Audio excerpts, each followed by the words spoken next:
북한 보급병 셋이 한 달 사이 점호에서 사라졌습니다. 상부는 다른 부대로 이동했다고만 말했습니다. 하지만 그들의 이름은 어디에도 없었습니다. 3명 모두 같은 곳에서 근무했습니다. 북부산간 지대군 보급창고 야간 교대조였습니다.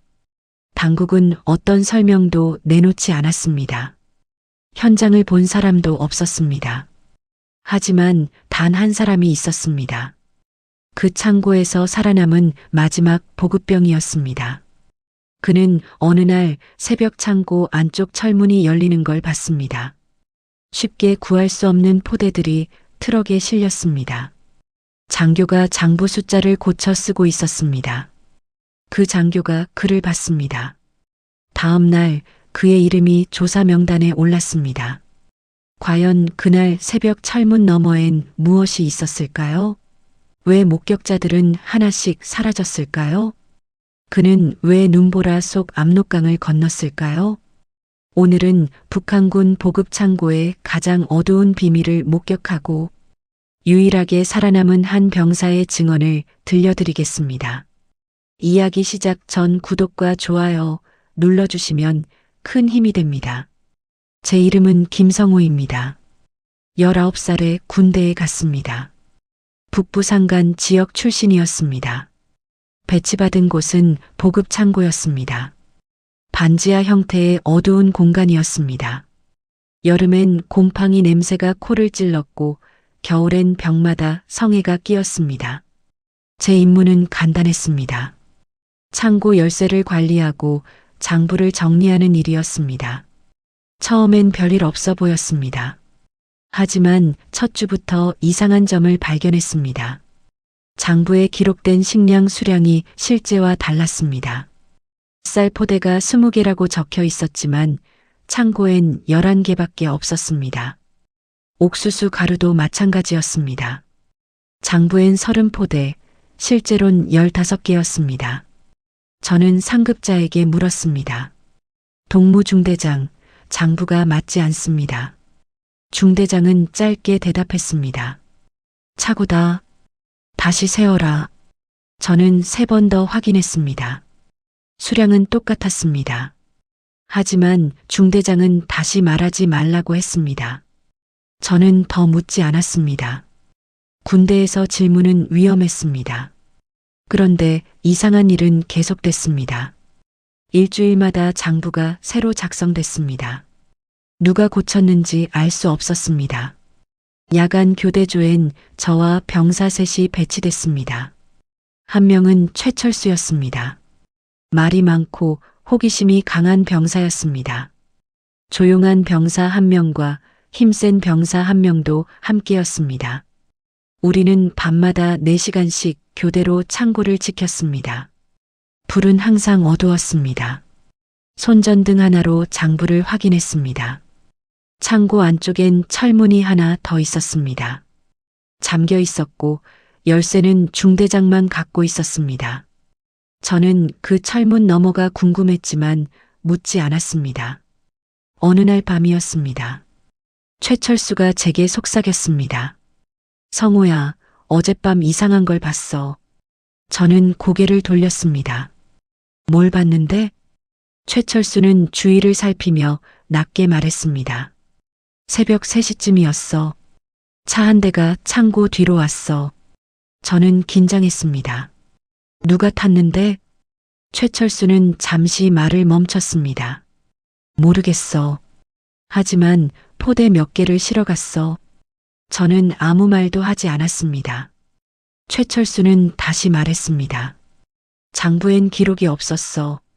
저는 그날 밤 잠을 이루지 못했습니다. 다음 날 아침 점호였습니다. 최철수가 보이지 않았습니다. 중대장이 말했습니다. 최철수는 다른 부대로 이동했다. 아무도 묻지 않았습니다. 저는 그때 알았습니다. 이곳엔 보이지 않는 규칙이 있었습니다. 보면 안 되는 것을 본 사람은 사라졌습니다. 최철수가 사라진 뒤 부대 분위기가 달라졌습니다. 아무도 창고 이야기를 하지 않았습니다. 야간 교대조는 저와 조용한 병사, 힘센 병사만 남았습니다. 새로운 병사 한 명이 투입됐습니다. 20살쯤 돼 보였고 말이 없었습니다. 표정이 굳어 있었습니다. 저는 그에게 말을 걸지 않았고 그도 저를 쳐다보지 않았습니다. 밤마다 창고는 조용했습니다. 손전등 불빛만 벽을 비췄습니다. 장부는 여전히 맞지 않았지만 저는 더 이상 확인하지 않았습니다. 그저 기록된 대로 베껴 썼습니다. 어느 날 저녁이었습니다. 취사반 군관이 제게 다가왔습니다. 그는 밥을 푸면서 낮게 말했습니다. 성우, 조심해라.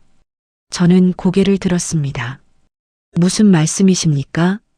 군관은 주위를 둘러보며 더 낮게 속삭였습니다. 보급병 몇 명이 명단에 올랐다던데. 저는 숨이 멎는 것 같았습니다. 어떤 명단입니까?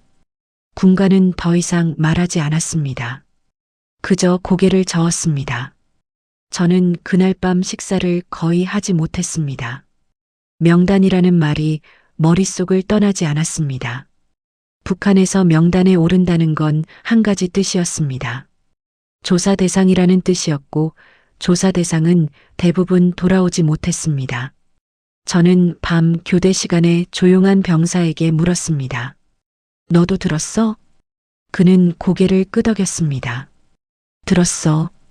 명단 말이지? 저는 입술을 깨물었습니다. 우리도 올랐을까? 조용한 병사는 대답하지 않았습니다. 그저 창고 안쪽 철문을 바라봤습니다.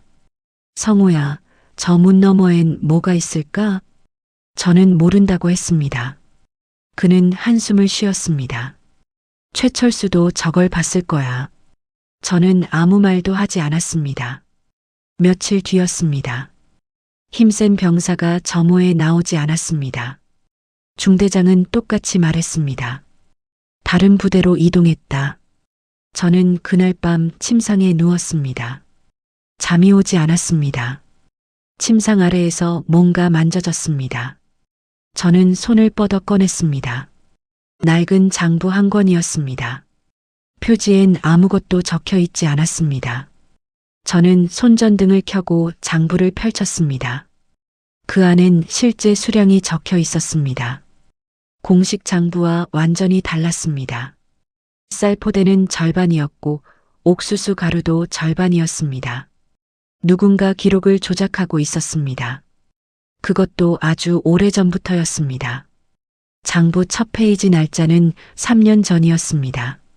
저는 손이 떨렸습니다. 이 장부를 누가 제 침상 아래 넣었을까?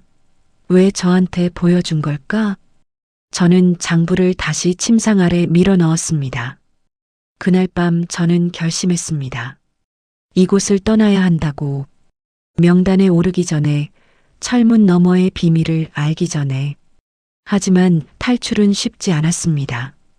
부대는 산골짜기에 있었고 도로는 하나뿐이었습니다. 겨울엔 눈이 쌓여 길이 끊겼습니다. 저는 기회를 기다렸습니다. 조용히 아무도 모르게.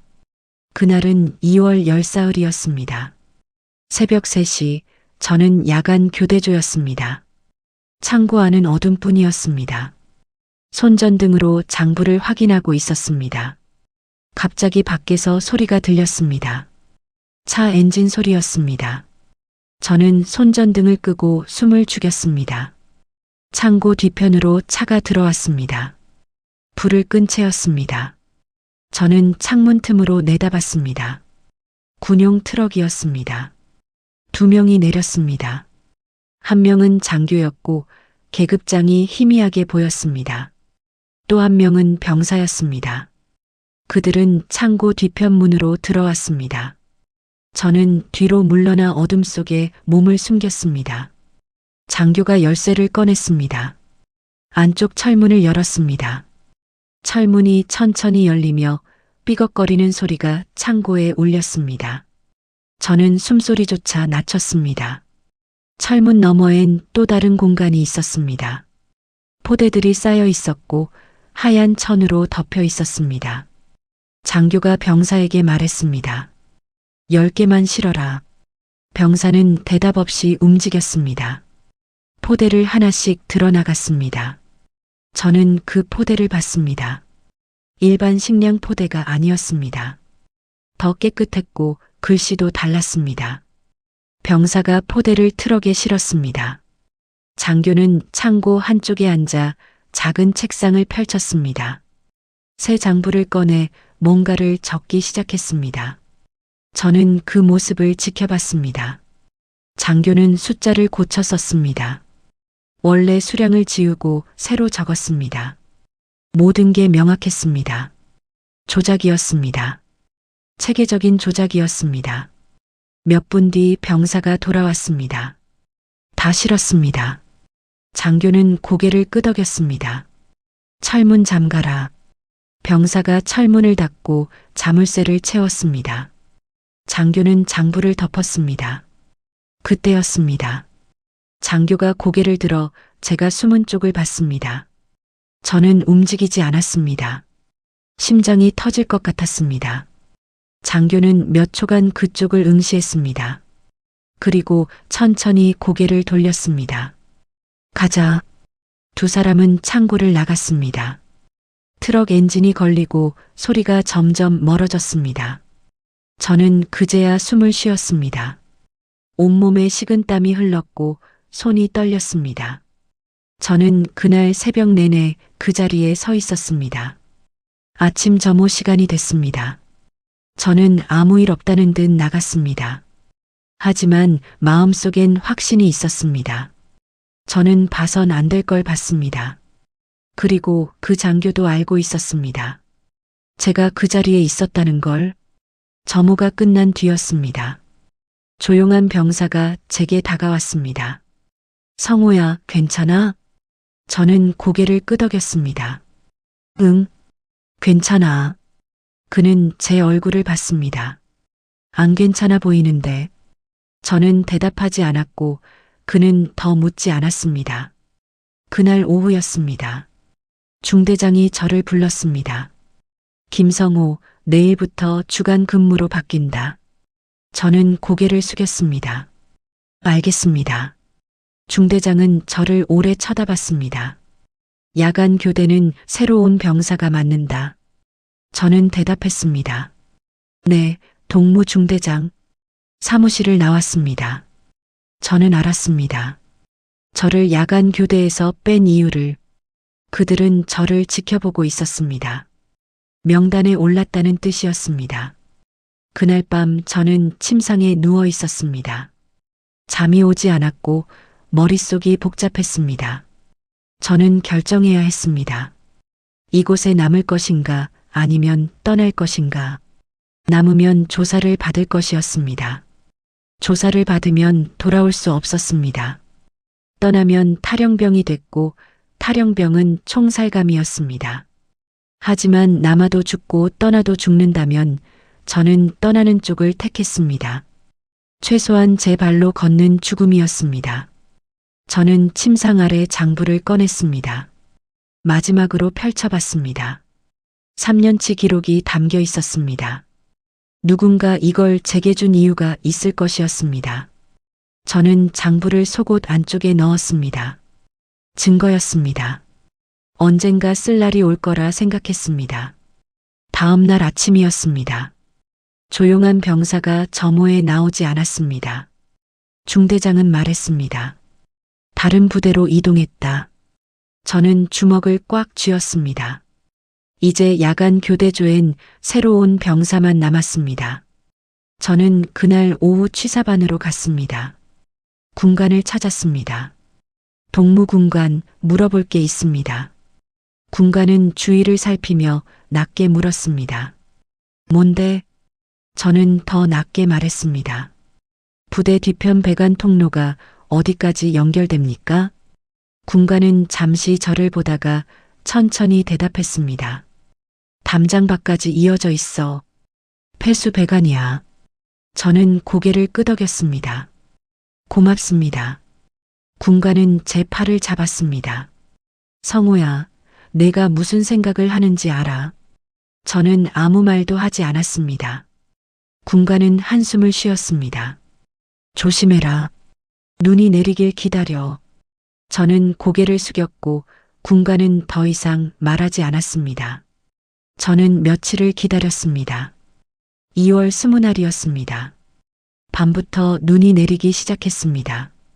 큰 눈이었습니다. 발자국이 금방 지워질 정도였습니다. 저는 그날 밤 11시에 움직였습니다. 침낭에 옷을 말아 넣어 사람이 자는 것처럼 보이게 했습니다.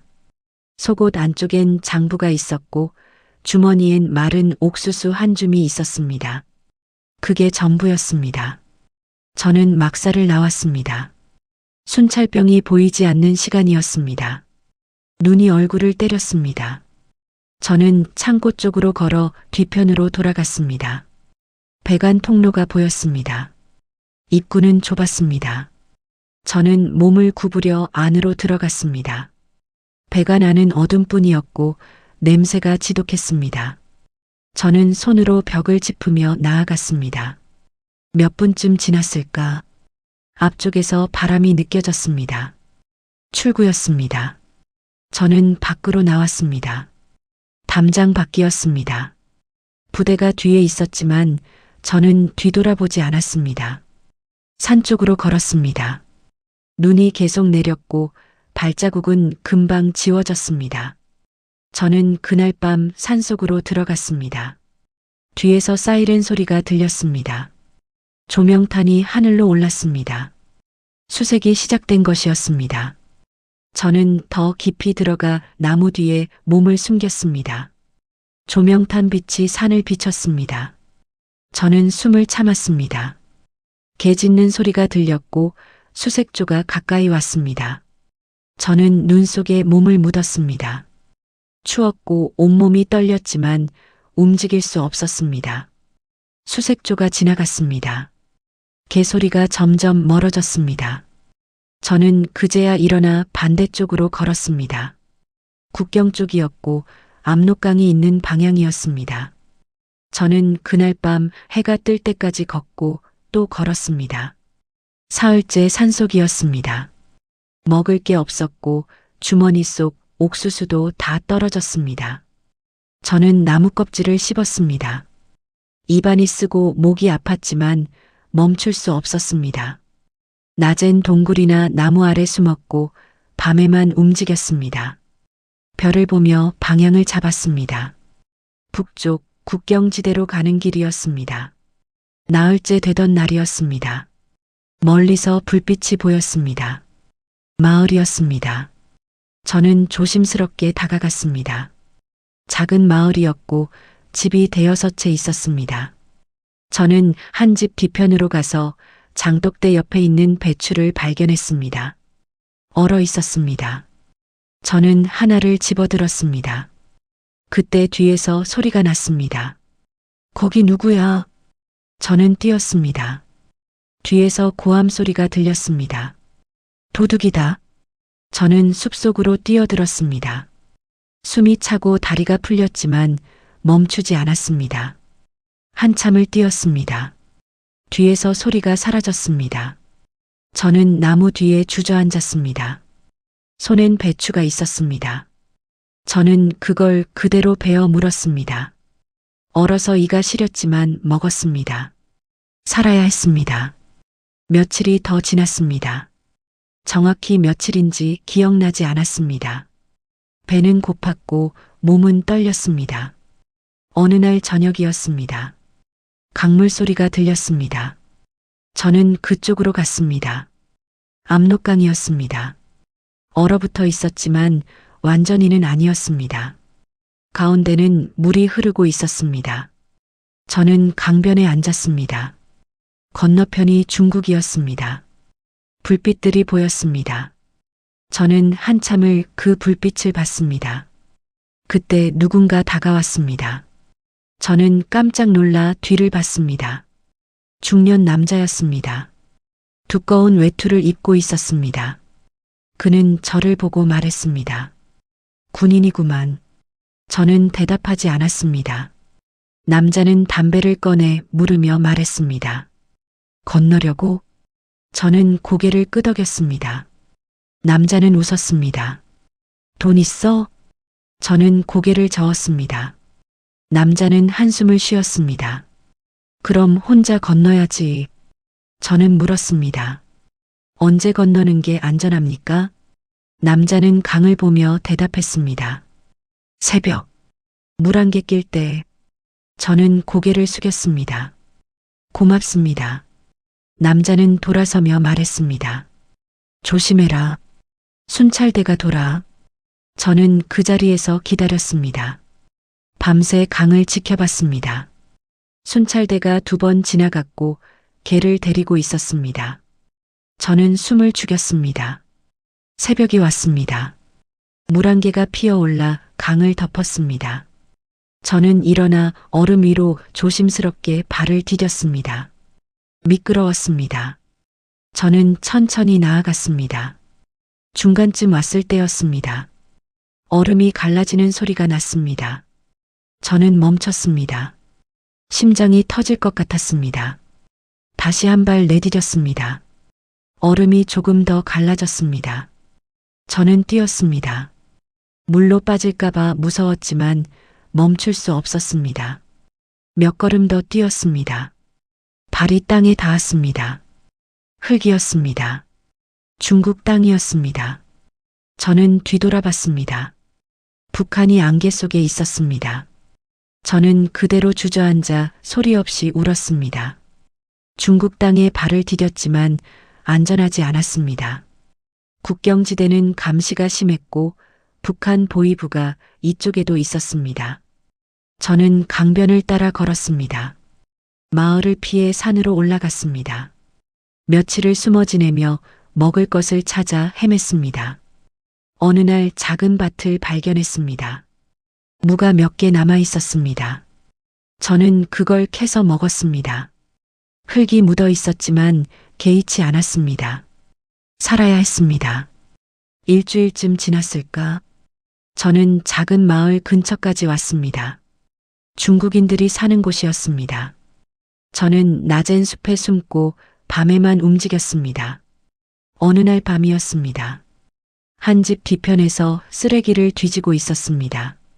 갑자기 불이 켜졌습니다. 누군가 나왔습니다. 누구야?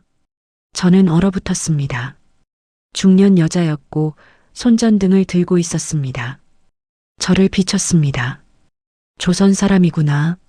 저는 대답하지 않았습니다. 여자는 한숨을 쉬었습니다. 들어와. 저는 망설였습니다. 여자가 다시 말했습니다. 빨리 안 들어올 거야? 저는 따라 들어갔습니다. 작은 부엌이었고 따뜻했습니다.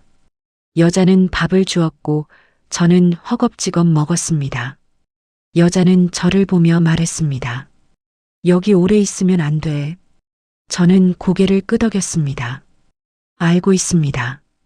여자는 물을 따라주며 낮게 말했습니다. 보위부가 이 근처를 돈다. 저는 손이 떨렸습니다. 어디로 가야 합니까? 여자는 잠시 생각하더니 대답했습니다. 남쪽으로 가. 큰 도시로. 저는 물었습니다. 어떻게 갑니까? 여자는 종이에 뭔가를 적었습니다. 이 번호로 전화해. 브로커야. 저는 종이를 받았습니다. 고맙습니다. 여자는 고개를 저었습니다. 고맙긴. 새벽에 떠나. 저는 그날 밤 그 집 창고에서 잤습니다. 처음으로 지붕 아래서 잤습니다. 새벽에 여자가 깨웠습니다. 빵 몇 개와 물을 줬습니다. 조심해서 가. 저는 인사를 했고 여자는 문을 닫았습니다. 저는 다시 길을 걸었습니다. 남쪽이었습니다. 사흘을 더 걸어 작은 도시에 도착했습니다. 공중전화를 찾았습니다. 여자가 준 번호로 전화했습니다. 벨이 울렸고 누군가 받았습니다. 누구세요? 저는 조심스럽게 말했습니다. 저는 북에서 왔습니다. 전화기 너머가 조용했습니다. 그리고 남자 목소리가 들렸습니다. 어디 있어요? 저는 주위를 둘러보고 간판을 읽었습니다. 남자는 말했습니다. 거기서 기다려요. 1시간 후에 갈게요. 전화가 끊겼습니다. 저는 근처 골목에서 기다렸습니다. 1시간이 지났습니다. 검은색 차 한 대가 왔고 남자가 내렸습니다. 김성우? 저는 놀랐습니다. 어떻게 제 이름을? 남자는 웃었습니다. 다 알아요. 보급병이죠? 저는 아무 말도 하지 못했습니다. 남자는 차 문을 열었습니다. 타요. 빨리. 저는 탔습니다. 차가 출발했습니다. 남자는 운전하며 백미러를 보고 말했습니다. 당신을 찾는 사람들이 있어요. 저는 긴장했습니다. 누굽니까? 남자는 잠시 침묵하다 대답했습니다. 북에서 온 사람들이요. 보급병을 찾는다던데. 저는 속옷 안쪽 장부를 만졌습니다. 저 때문에 찾는 겁니까? 남자는 대답하지 않았습니다. 일단 한국까지 가야 해요. 안전하게. 저는 창밖을 봤습니다. 중국 거리가 지나갔습니다. 저는 아직도 안전하지 않았습니다. 브로커는 저를 은신처로 데려갔습니다. 낡은 아파트였습니다. 방 하나에 사람이 5명 있었고 모두 북에서 온 사람들이었습니다. 저는 구석에 앉아 아무에게도 말을 걸지 않았습니다. 브로커는 일주일 후에 출발한다고 했습니다. 저는 그 일주일 동안 밖에 나가지 않았습니다. 창문으로 거리를 내다봤습니다. 사람들이 자유롭게 걸어다니며 웃고 떠들었습니다. 저는 그걸 보며 생각했습니다. 저도 저렇게 될 수 있을까? 어느 날 밤이었습니다. 브로커가 심각한 표정으로 들어왔습니다. 모두 들어요. 사람들이 모였습니다. 브로커는 말했습니다. 내일 새벽에 출발해요. 준비하세요. 한 여자가 물었습니다. 어디로 갑니까? 브로커는 대답했습니다. 남쪽이요. 국경까지 가요. 저는 물었습니다. 어느 나라 국경입니까? 브로커는 저를 보며 말했습니다. 라오스요. 거기서 태국으로 넘어가요. 다음 날 새벽이었습니다. 우리는 트럭에 타서 짐칸에 숨었습니다. 어둡고 답답했습니다. 트럭이 출발했고 며칠을 달렸습니다. 중간에 몇 번 멈췄습니다. 검문소였습니다. 우리는 숨을 죽였습니다. 경찰 목소리가 들렸습니다. 뭘 실었어요? 브로커가 대답했습니다. 짐이요. 공장 물건들이요. 경찰이 뒤를 살폈고 우리는 움직이지 않았습니다. 경찰이 말했습니다. 가세요. 트럭이 다시 움직였습니다. 저는 그제야 숨을 쉬었습니다. 사흘째 되던 날이었습니다. 트럭이 멈추고 브로커가 문을 열었습니다. 내리세요. 밖은 정글이었습니다. 나무들이 빽빽했습니다. 브로커는 말했습니다. 여기서부터 걸어야 해요. 우리는 정글 속으로 들어갔습니다. 길이 없었고 브로커가 앞장섰습니다. 우리는 따라갔습니다. 몇 시간을 걸었습니다. 다리가 아프고 숨이 찼지만 멈추지 않았습니다. 해가 질 무렵이었습니다. 브로커가 멈췄습니다. 저기가 국경이에요. 철조망이 보였습니다. 낮았습니다. 브로커는 말했습니다. 하나씩 넘으세요. 소리 내지 말고. 첫 번째 사람이 넘었습니다. 두 번째, 세 번째가 넘었습니다. 제 차례였습니다. 저는 철조망을 잡고 올라가 반대편으로 뛰어내렸습니다. 태국 땅이었습니다.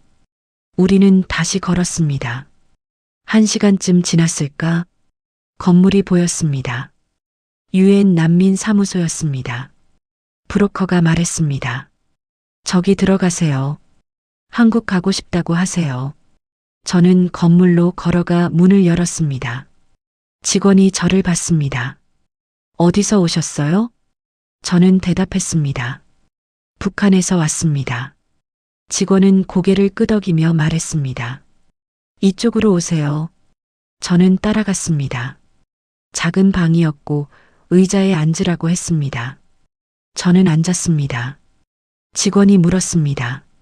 한국에 가고 싶으세요? 저는 고개를 끄덕였습니다. 네, 가고 싶습니다. 직원은 서류를 꺼냈습니다. 여기 작성하세요. 저는 펜을 들었습니다. 손이 떨렸습니다. 이름을 적었습니다. 김성호. 출생지를 적었습니다. 북한. 직원이 말했습니다. 며칠 기다리세요. 한국 대사관에서 연락 올 거예요. 저는 고개를 숙였습니다. 감사합니다. 그날 밤 저는 난민촌에서 처음으로 두려움 없이 잤습니다. 한국에 도착한 건 3개월 뒤였습니다. 비행기에서 내렸을 때의 기분을 잊을 수 없습니다. 공항은 밝았고 사람들은 자유로웠습니다. 아무도 저를 감시하지 않았습니다. 하나원에 들어가 적응 교육을 받았습니다. 처음엔 모든 게 낯설었습니다. 말투도 달랐고 생활 방식도 달랐습니다. 하지만 배웠습니다. 천천히 익숙해졌습니다. 석 달 뒤 하나원을 나와 작은 원룸을 얻었습니다. 정부 지원금으로 생활했습니다. 처음 마트에 갔을 때였습니다. 식료품 코너에 섰습니다. 쌀이 산더미처럼 쌓여 있었습니다. 누구든 살 수 있었습니다. 저는 그 앞에서 한참을 섰습니다. 눈물이 났습니다. 북한에선 배급소에서 쌀을 받았고 늘 부족했습니다. 장부에 기록된 만큼 나오지 않았습니다. 하지만 여기선 달랐습니다. 원하는 만큼 살 수 있었습니다. 저는 쌀 한 포대를 샀습니다. 집에 와서 밥을 지었습니다. 혼자 먹었습니다. 마음껏 먹었고 아무도 제지하지 않았습니다. 그날 밤 저는 오래 울었습니다. 일자리를 구했습니다. 공장이었고 단순 작업이었습니다. 하지만 월급을 받았습니다. 제 노동의 대가를 받았습니다. 북한에선 받지 못했던 것이었습니다. 1년쯤 지났을 때였습니다. 저는 속옷 안쪽 장부를 꺼냈습니다. 3년치 기록이 그대로 있었습니다. 보급 창고의 조작 기록이었습니다. 저는 그걸 관련 기관에 제출했습니다. 담당자는 장부를 보며 말했습니다. 중요한 자료입니다. 저는 물었습니다. 이게 도움이 됩니까? 담당자는 고개를 끄덕였습니다. 북한군 보급 체계를 이해하는데 큰 도움이 됩니다. 저는 안도했습니다. 제가 목숨 걸고 가져온 게 헛되지 않았습니다. 지금은 3년이 지났습니다. 저는 작은 회사에서 일합니다. 평범한 직장인입니다. 출퇴근하고 월급 받고 살아갑니다. 가끔 보급 창고가 떠오릅니다. 어두운 공간이 기억나고 곰팡이 냄새가 생각납니다. 철문 열리던 소리가 들립니다. 그때 제가 보지 않았다면 어땠을까? 그냥 모른 척 했다면 어땠을까? 아마 지금 여기 없었을 겁니다. 최철수와 조용한 병사, 힘센 병사도 생각납니다. 그들은 어떻게 됐을까? 살아있을까? 아니면 이미 사라졌을까? 저는 알 수 없습니다. 하지만 저는 살았습니다. 그들의 목까지 살아야 한다고 생각합니다. 지난 주말이었습니다. 마트에서 쌀을 샀습니다. 여전히 산더미처럼 쌓여 있었습니다. 저는 한 포대를 집어들었습니다. 무게가 느껴졌습니다. 이 쌀 한 포대가 북한에선 목숨이었습니다. 장부 한 줄이 누군가의 생사를 결정했습니다. 하지만 여기선 그저 장을 보는 일이었습니다. 저는 계산대로 가서 돈을 내고 쌀을 받았습니다. 집으로 돌아와 밥을 지었습니다. 혼자 먹었습니다. 따뜻했습니다. 저는 지금도 가끔 생각합니다. 나를 살게 한 건 무엇이었을까? 그날 새벽 철문을 본 것, 장부를 의심한 것, 도망친 것, 압록강을 건넌 것. 그 모든 선택이었습니다.